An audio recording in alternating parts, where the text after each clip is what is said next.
They're not good enough to start. They're not even good enough to play. But they do talk a good game. So come join Lou and Jose from the sidelines where all the best sports discussions happen anyway. Welcome in to the Benchwarmerz podcast. Welcome into the program, everybody. I'm Lou Ruggieri, that's Jose Ortiz, and this is the Benchwarmerz podcast. Wherever, whenever, and however you happen to be listening, we appreciate you taking some time out to spend it with us. We are going to try to make it worth your while, and hopefully we've done so thus far. A big show in the first hour. We covered the our top five NFL news stories of the week. We played our favorite game, Make No Mistake or Give Me a Break. Coming up in a little bit, we have to look forward to week 5 in the NFL and recap all of our betting and sports lines for the week and then make some new predictions. But first, I want to start off by talking a little NBA because the NBA Finals are going on as we speak. And you can follow us along on Apple Podcasts, Google Play. We're on the iHeartRadio podcasting lineup. We're on Amazon Podcasts, the newly formed Amazon Podcasts, Spotify, YouTube, Instagram, Facebook, Twitter. We are at the BW Pod, and our email address is thebenchwarmerspodcast@yahoo.com, Benchwarmers with a Z. So, Jose, NBA is going on. The Heat are fighting. You know, it's not a blowout. We're seeing its series is 2-1 right now for the Lakers. We're actually, full disclosure, we're watching Game 4 right now because we record this usually on Tuesday nights. And so there's a lot going on here. So, I mean, I don't think that the game's going to be over by the time we're done recording the show. So we kind of have to look forward. And I wanted to kind of talk a little about what this championship will mean for each of the most significant players on these teams. And obviously, specifically LeBron, because in 10 finals appearances, I mean, to have 4 championships certainly looks a lot better than only having 3, obviously. But I wonder if he loses this series somehow, which I don't think is going to happen. I picked the Lakers in 6. But how much is this going to affect him either winning or losing for his legacy? Well, I think if he wins and gets that 4th ring, go to 4-6. I mean, 4-6 instead of 3-7. I think that it will basically cement him as number 2 all time. I mean, I guess, you know, people mention Bill Russell and Wilt Chamberlain, and it's tough. Bill Russell won a lot of championships when there was only 10 teams in the NBA, so it's kind of hard to really compare eras. So just based on my lifetime and what I know of basketball, I would think that would basically 4 championships. And then you look at the trajectory his stats are on, where he's going to end up being the leading all-time scorer. He's going to end up being top 5 all-time in assists, maybe even top 10 all-time in rebounds. Who knows? I don't know where his rebounding numbers are, but he's going to be up there in a lot of lists. I don't think there's anything he can really do to catch Jordan at this point, but I think it will cement him as number 2. If they lose,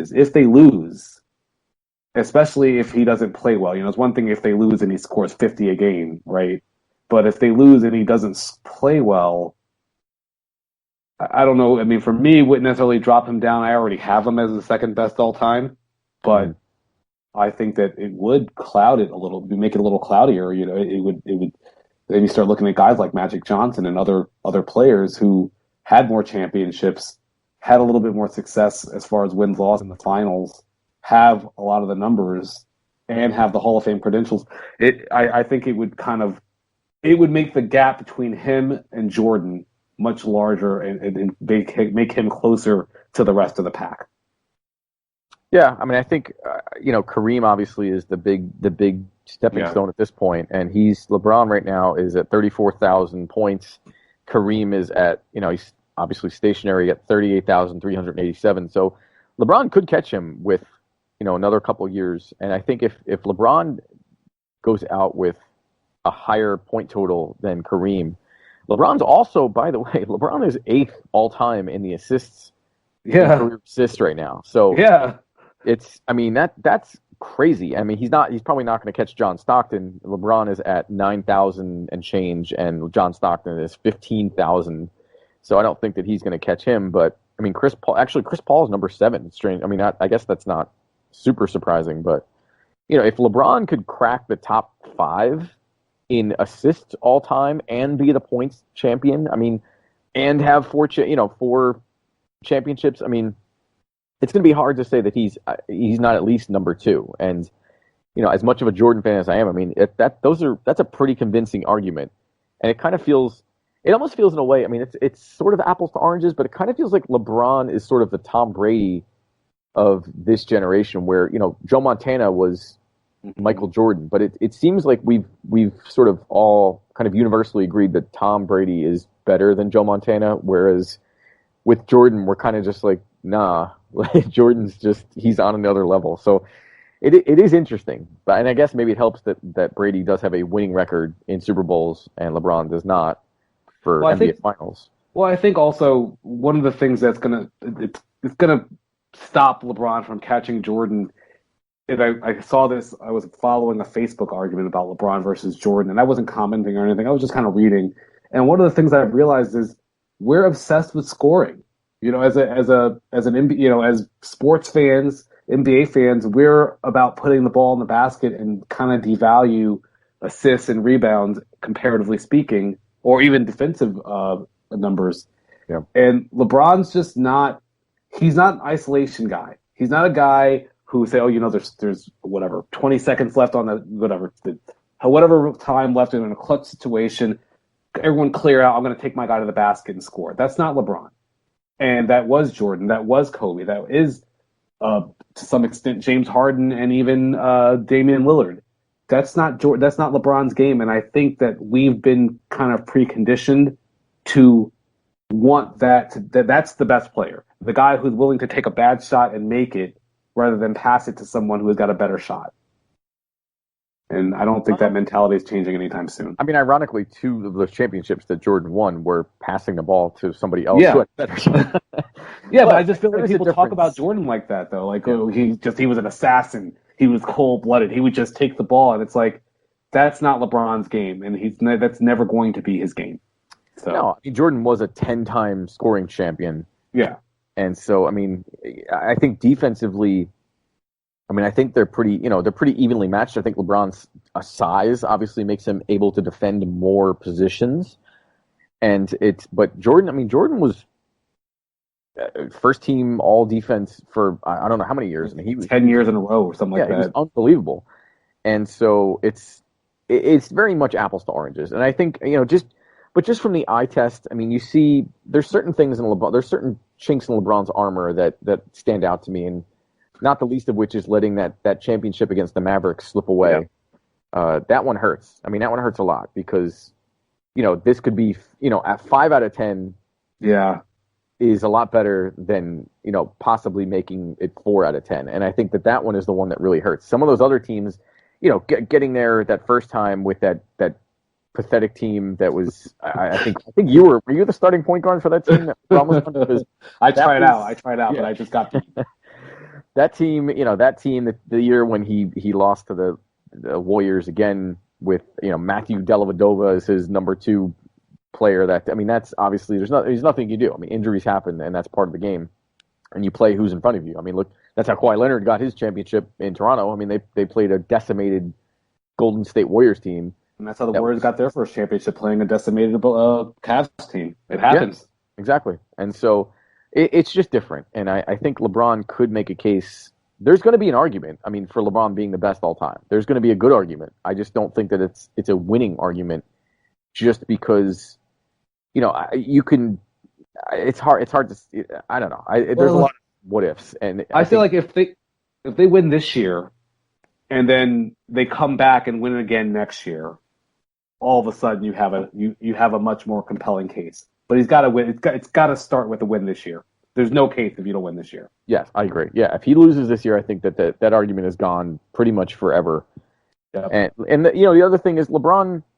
I mean, we can get into this some other time because it's a lot. It's almost a topic in and of itself. But I think LeBron's been surrounded by more talent than Jordan has. Over the course of his finals wins. I mean, I think Dwayne Wade's better than anybody that played with Jordan. I mean, Scottie Pippen's the only one that you can even say. I mean, who else is there? I mean, Rodman. Well, Dennis Rodman is probably a better defender and rebounder than anyone LeBron's played with. But yes, I agree with you. Dwayne Wade is definitely better. Anthony Davis is better than. Anthony Davis might be better than LeBron right now. I mean, he's looking like he could be, and that's going to be somebody else. If the Lakers win this title, I mean, Anthony Davis is going to be a certified superstar after with a ring. I actually think it would be bigger. I mean, yes, you're right. Anthony Davis will be certified superstar, but he's basically already a certified superstar. I kind of think Jimmy Butler is the guy. LeBron's number one because he's chasing being the greatest of all time. But the person who's number two to me, like as far as biggest jump, and you actually identified this during the bubble phase of the NBA, when we were still in the bubble. Jimmy Butler has a lot to gain by winning a championship, especially given the injuries that they dealt with just in this series. If he can, and then the fact that they're such heavy underdogs, if they can manage to win behind him, man, you're talking about a guy being kind of talking about what we thought was going to happen possibly with Jason Tatum. Yeah. Happening to Jimmy Butler instead. Yeah, Jimmy Butler, I really like him, and not just I mean this year I liked him when he was on the Sixers. He was the best of that group as far as I was concerned, and I think I've been proven right at this point. And he just has kind of an old school mentality. He's just gritty, he's tough, and he actually reminds me not so much in his style of play, but in his sort of on-court attitude. He reminds me actually a lot of Dwayne Wade, where Dwayne Wade was just it was it. He was just going to do what needed to be done. He was going to attack the basket. He was going to make the shot. He was going to do whatever he had to make his team win, and just would not give up without a fight. And it's a different style. Jimmy Butler's not quite as much of an attacker as Dwayne Wade was, but the attitude, it reminds me a lot of Wade. And so, as far as this finals go, I mean, as a player and a coach and GM, Pat Riley, I think we have to kind of give a nod to. He's going to be at 10 championship rings, which is if he wins, if they win, if he wins, yes, and it's a big if.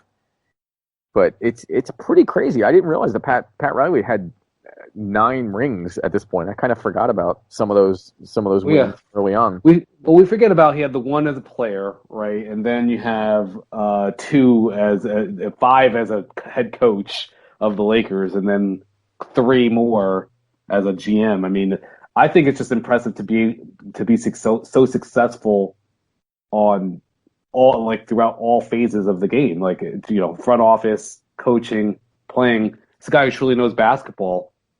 Absolute amazing career in the NBA. I trying to compare it. I mean, you have Bill Russell with 11 NBA championship rings. You have Phil Jackson with 11, I believe, as well. Yeah. Although he might have one as a player that I'm forgetting about. I think he has one as a player. I think he won with the New York Knicks. So he might have 12 or 13 rings total. Mm. So, but I don't know. I'm really impressed with what Pat Riley's been able to do.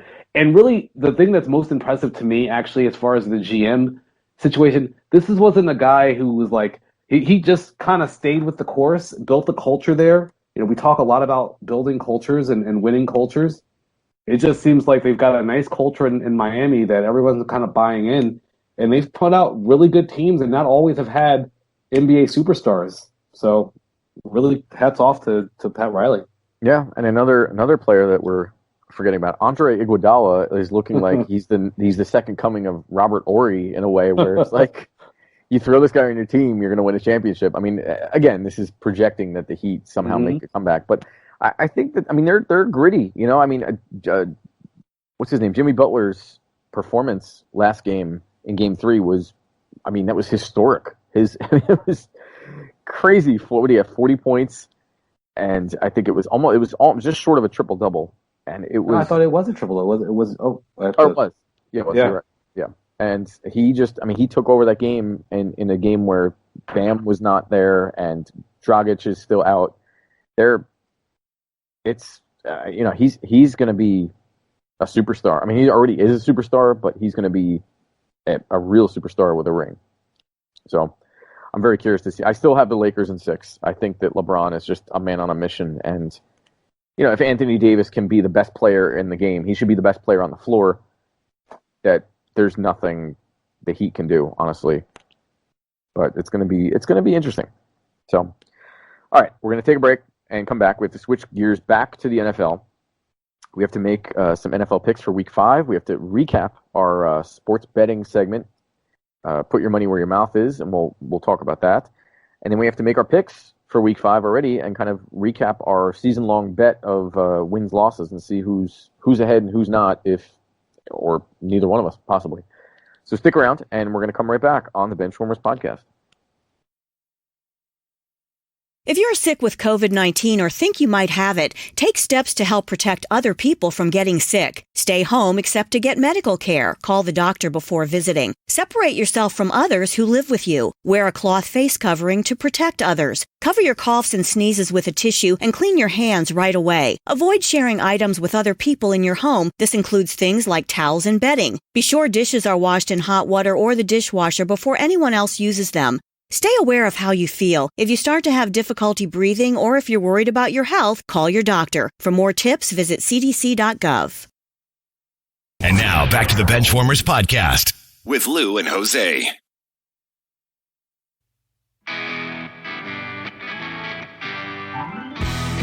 Welcome back to the program, everybody. I'm Lou Ruggieri. That's Jose Ortiz, and this is still the Benchwarmers podcast. Appreciate you taking some time to spend it with us. Show's flown by, had a lot to talk about. First hour, we covered the top 5 NFL stories in the league this week. We played our game, our new favorite, not new anymore, Make No Mistake or Give Me a Break. We talked in the top of this hour. We went to the NBA Finals and kind of discussed a little of, the pros and cons of winning a championship for LeBron James's career and some other effects of what this finals could do. And now we have to switch back to the NFL because it's time to talk about some of our NFL picks. We have to recap last week and how we did pick-wise. We have a season-long bet of wins and losses. We pick all the games every week. And then we pick one game where we take the points, courtesy of the DraftKings Sportsbook. And you can follow us all along with all of that on Apple Podcasts, Google Play, the iHeartRadio podcasting app, Amazon Podcasts, Spotify, YouTube, Instagram, Twitter, at the VW Pod. Our email address is thebenchwarmerspodcast@yahoo.com. Benchwarmers with a Z if you want to get some personalized betting advice, but we can't promise you're going to win. But I think I'm doing pretty good, Jose. So let's recap. Yeah, I was going to say, you can promise they're going to win because you're 4-0. So far this year, Lou is 4-0. You took last week. You took the Saints -4 at Detroit, and the Saints won 35-29. Pulled it out. And it's funny.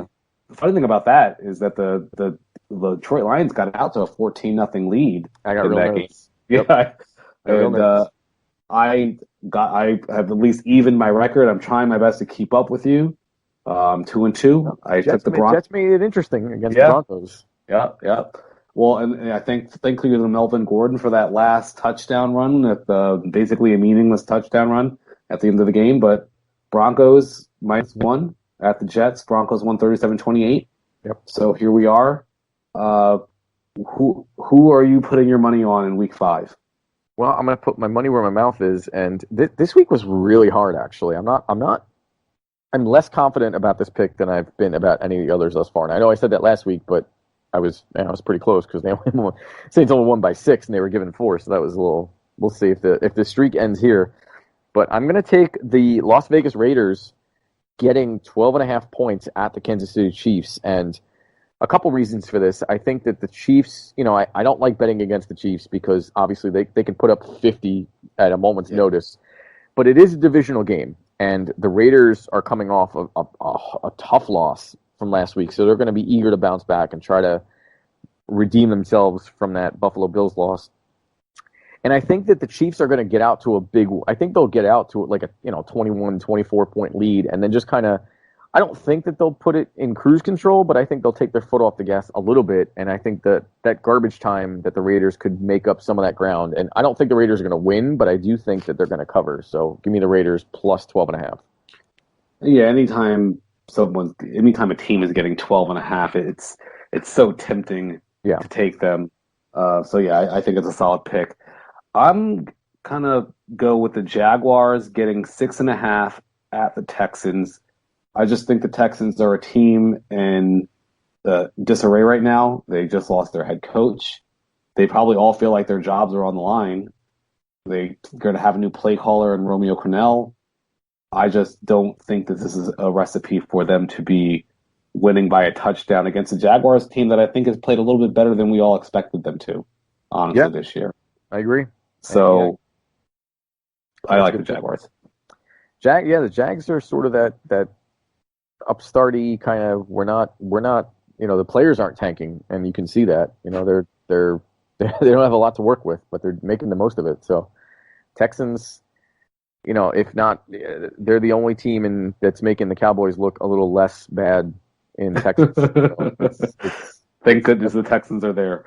Yeah, otherwise the Cowboys might be the worst team in Texas, but it's getting close.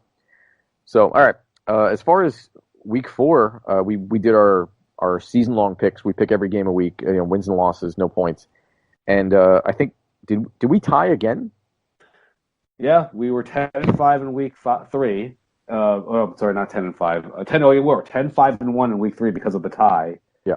And this week we were 11-4 in week 4 because there was no Titans Steelers game, so that's why there were only 15 games. Yep. So we are tied for the week 11-4, and then tied overall at 46-16-1. Of course we are.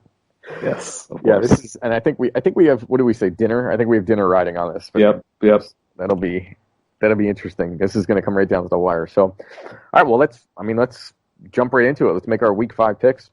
All right. I'm just going to fire them at you, and you just tell me your pick. Yep. All right. Thursday Night Football. Buccaneers at the Bears. I think this is going to be a sneaky good game, and I know that the NFL is kind of hyping it up as the Tom Brady Nick Foles rematch, but I don't really see it that way. I do think that the Bucs are going to win, just because Tom Brady looks like he's starting to kind of come into his own and kind of get on a roll here, even without Chris Godwin. He threw 5 touchdowns, and sneaky player Scotty Miller is a sneaky good receiver, and he made some catches last week that I was like, wow, who is that guy? And so I think Brady is developing a rapport with some of those guys, and Evans is starting to come on strong. I think the Bucs win, and it's probably not that close. Yeah, I was going to say I don't think it's going to be that sneaky good of a game unless you just enjoy watching the Buccaneers just destroy the Bears are going to get they're going to get dismantled. It's not going to be close. I would be surprised if this is a game I should have taken the Bucs, but I'd be surprised. Say, what's the line? Actually, I'm curious what the line is on. It's let's see. The Bears are getting 4.5. Yeah, I don't want to touch that. That's I think it's going to be no. I think the Bucs are going to win. I'll leave it at that. Yeah. All right. So that's Thursday Night Football. Next up, Bills at Titans. Bills at Titans. Wow. Assuming the Titans play, I guess. Yeah. Give me the Bills. I think the Bills look good. Titans are a tough team, and they're going to be hard to beat, but I think that the Bills are on a roll here, and I think they keep it going. Yeah, I think the Bills are showing us that they're not just a good team, they're an elite team. And the Titans, in fairness, we didn't get to see them on display this week, so maybe we'd feel different about them if we had seen them beat if they beat the Steelers this week, then maybe we're talking differently about them. But the Titans, to me, are just a good team, and the Bills are an elite team, so give me the Bills. Yep. All right, next up, Jaguars at Texans. You picked them for your... Yeah, I'm actually inclined to take the Jaguars here. The Texans just look bad to me. The Jaguars look like they have more fight, so I'm going to give me the Jaguars. I'm going to take the Jaguars. I agree. I think that the Texans should win, but they should have won a few games by now. And so, the Jags... Or at least be more competitive. Yep. Give me the Jags. All right. Bengals at Ravens. Oof. Ravens. Yeah, that's tough. How can you take... I think the Bengals have some garbage time, and I think they make it... I think the final score is less indicative of how non-competitive this game is going to be. Here's a tough game that I don't think that we would have realized was a tough game early in the season. Panthers at Falcons. Yeah, that's... We all thought that, the Panthers were going to be the worst team in that division. Yeah. I think... Give me the Panthers. I feel like that I don't know what's going on. Like we talked about earlier in the show, I don't know what's going on in Atlanta, but something, especially if Julio Jones is out, I think that the Panthers might have something to prove against the Falcons. Yeah, I think that the Falcons are probably worse than we realized. So yeah, I'm gonna go with the Panthers. I was tempted to take the Falcons because they're at home, but it's just watching Matt Ryan last week, or not last week, on Monday, didn't just didn't really build any confidence in me. And then the fact that Julio Jones is out, and you're right, Calvin Ridley, as good as he is, we haven't seen him really drawing the number one coverage. Usually Julio Jones. Yeah, you can smoke the number 2 cornerback, but the number 1 cornerback's a different story. Absolutely. We've seen that a few times. I mean, that happened to Juju Smith-Schuster last year when he became the number 1, and all of a sudden he disappeared off the face of the earth. And the Panthers, I mean, Teddy Bridgewater is better than I expected him to be, and Mike Davis, actually, former Seattle Seahawk Mike Davis, actually reminds me a lot of another Davis running back from days gone by in Carolina. Do you remember who that was? Stephen Davis. I was going to say Stephen. I was like, is it Stephen Davis? I just Davis. Remember. He's built like him, and he runs like him. He's just a tough, stocky dude who just refuses to go down. He's better than I think people realize. Yeah. Okay.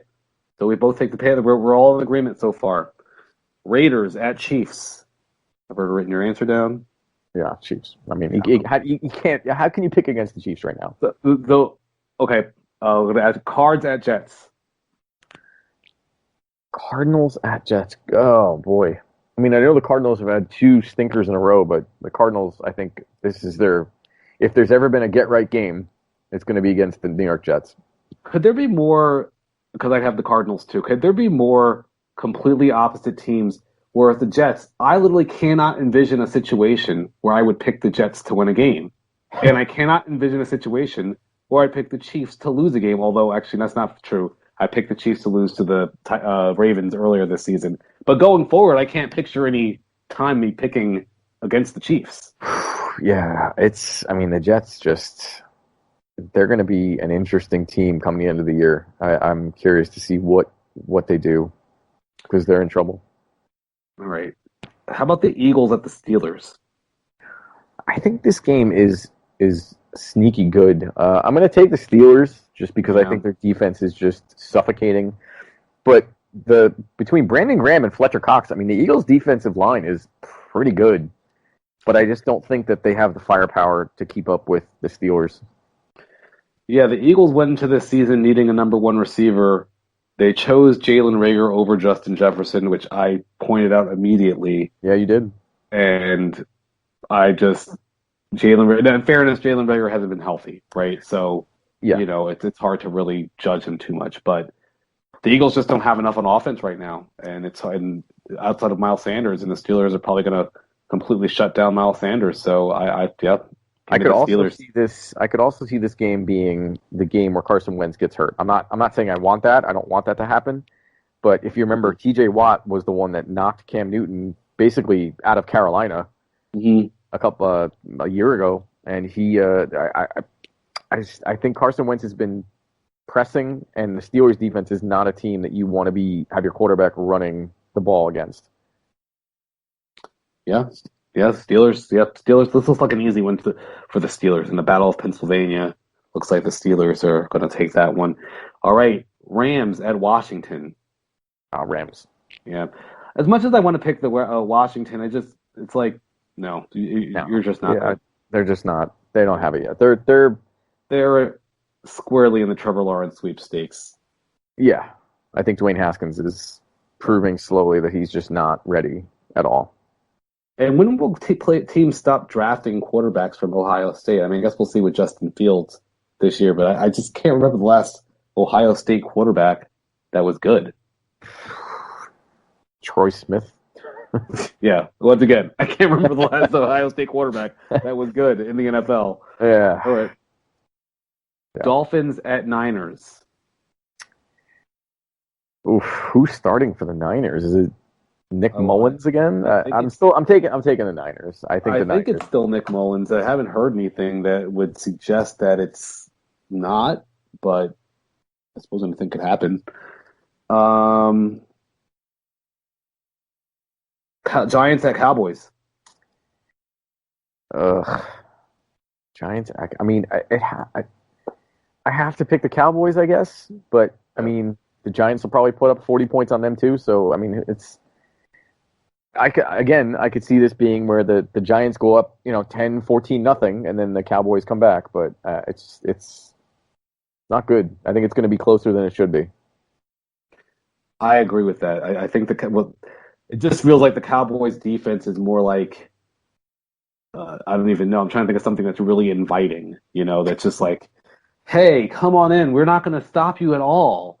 Just do whatever you want. Just the worst bouncer of all time. Yeah, like really bad parents. Yeah. Like just sure you can have ice cream for breakfast. There you go. All right, Broncos at Patriots. Now, bear in mind, Jarrett Stidham could be starting for the Patriots, though. Brett Rippin could. I think Bill Rippin Belichick. We'll say, but yeah, Patriots. Patriots. I think Bill Belichick is. I forget. He has some ungodly good record against rookie quarterbacks. I'm sure he has a good record against quarterbacks from all. True, from all. But especially rookies. All right, 3 more games. Colts at Browns. I think this is going to be a really good game.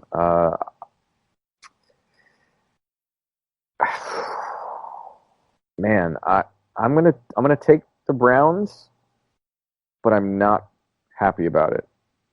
So I'm taking the Colts because I called them dark horse Super Bowl contenders, so I got to stay true to what I said earlier, and they haven't done anything to really dissuade me. But I will say this: the winner of this game probably enters into contender discussion, right? Because I think the Browns are 3-1 right now. The Colts are 3-1 right now. Yeah, and I just think that Phillip Rivers' penchant for bad passes on occasion, and combined with the combination of Myles Garrett getting in his face and then Denzel Ward on the back end waiting in the wings to catch one of those passes, I think is a recipe for disaster for the Colts. Yeah. All right, Sunday night, Vikings at Seahawks. Seahawks. Yeah. I don't even think it's close. The Seahawks defense is not good, but it might be close. I mean, no, it's prime time. Kirk Cousins is no, it's Seahawks. I think it'll be close the way the Cowboys Seahawks game was close, 38-31. It's like, oh, they were within a touchdown, but everyone knows it really wasn't that close. Yeah, I think that's fair. All right, Monday Night Football, Chargers at Saints. Oh man, this game. Wow, Chargers at Saints. That's a sneaky good game.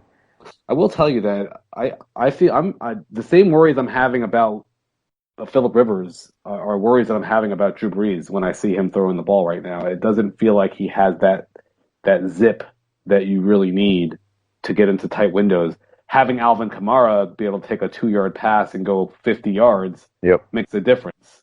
But it just he doesn't look that good. But I still take the Saints.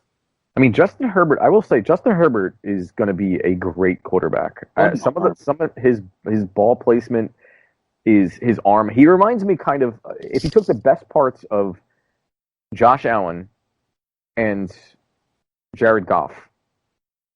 He reminds me of some mix of those two guys because he's athletic. He's not as athletic as Josh Allen, but his arm strength and his accuracy is he's really good, and especially for his second start. I mean, he looks really good. But that being said, I think the Saints are just a better team from top to bottom, and I think Sean Payton, being a veteran coach, is going to be able to confuse him a little bit. So give me the Saints. Okay, so we both take the Saints since we only have one game different. Yeah, and I want to try and make try and get ahead of you. I'm going to make a change. And I am changing my Panthers at Falcons to the Falcons winning.